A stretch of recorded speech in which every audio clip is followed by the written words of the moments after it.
Hello बच्चों, तो आओ प्रश्न को देखते हैं। रैखिक समीकरण के युग्म में से कौन से युग्म संगत है अथवा संगत है? यदि संगत है तो ग्राफीय विधि से हल ज्ञात कीजिए। तो बच्चों देखो, यहाँ पर रैखिक समीकरण के युग्म दिए गए हैं 2x माइनस 2y माइनस 2 बराबर 0 तथा 4x माइनस 4y माइनस 5 बराबर 0। तो दिए गए प्रश्न की मुख्य अवधारणा की बात करें तो बच्चों यहाँ पर रैखिक समीकरण के युग्म के मानक रूप की बात करें तो बच्चों यहाँ पर क्या होगा, तो a1x plus b1y plus c1 बराबर 0 तथा a2x plus b2y plus c2 बराबर 0।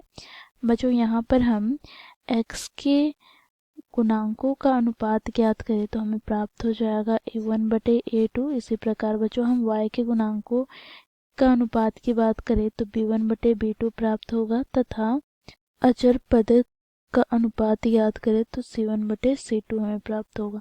अब बच्चों देखो, इन तीनों अनुपात के बीच हम तुलना करते हैं, ठीक है।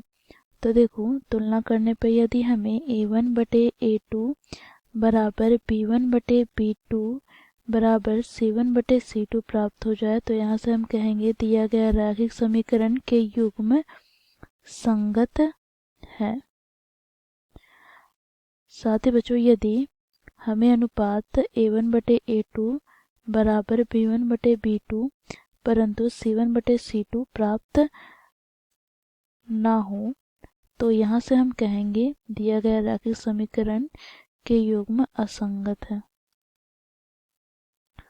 अब तीसरा, यहाँ पर बच्चों देखो, यदि a1 बटे a2 बराबर प्राप्त ना हो b1 बटे b2 तो यहाँ से हम कहेंगे दिया गया रैखिक समीकरण के युग्म संगत है।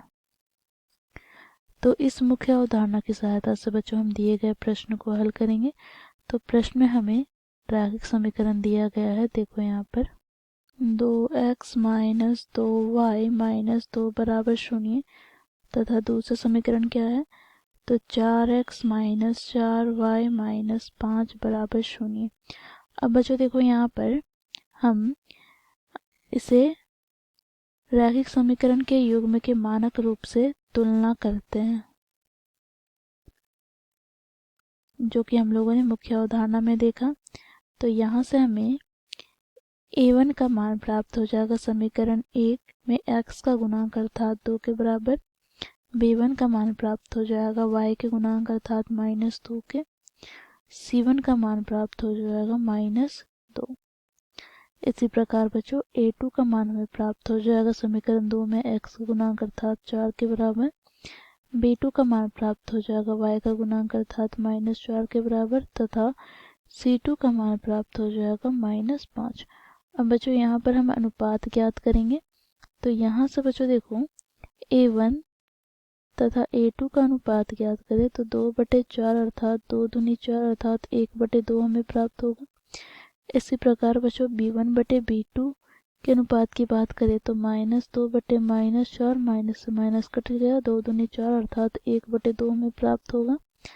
तथा c1 बटे c2 की बात करें तो यहाँ से बच्चों देखो, c1 क्या है, तो बच्चों देखो यहाँ पर माइनस 2 और c2 क्या है, तो माइनस 5, तो माइनस से माइनस कट जाएगा तो यहाँ से 2 बटे 5 में प्राप्त हो। तो बच्चों यहाँ पर हम ध्यान से देखें तो a1 बटे a2 का अनुपात बराबर प्राप्त हो गया b1 बटे b2 के अनुपात के, जो कि किसके बराबर है 1 बटे 2 के। परंतु बच्चों देखो, यह बराबर नहीं है देखो c1 बटे c2 के अनुपात के। तो यहाँ से हम क्या कहेंगे, तो यहाँ से हम लोगों ने मुख्य अवधारणा में देखा है, जब हमें दशाएं इस प्रकार प्राप्त हो तो हम यहाँ से निष्कर्ष निकालते हैं दिए गए रैखिक समीकरण के युग्म असंगत है।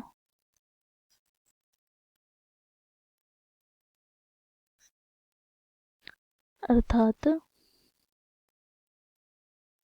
कोई हल प्राप्त नहीं होगा। तो प्रश्न में पूछा गया था दिया गया रैखिक समीकरण संगत है या असंगत, तो बच्चों देखो असंगत हमें प्राप्त हुआ है। बच्चों असंगत प्राप्त हुआ है अर्थात दिए गए रैखिक समीकरण का कोई हल नहीं होगा। तो बच्चों इसे हम ग्राफीय विधि से हल नहीं कर पाएंगे, क्योंकि संगत होगा तभी हमें इसे ग्राफीय विधि से हल करना था। ठीक है, तो इस प्रकार बच्चों हम लोग मुख्य अवधारणा की सहायता से दिए गए प्रश्न को हल किए। आशा करती हूँ आप लोगों को यह प्रश्न समझ में आया होगा। धन्यवाद।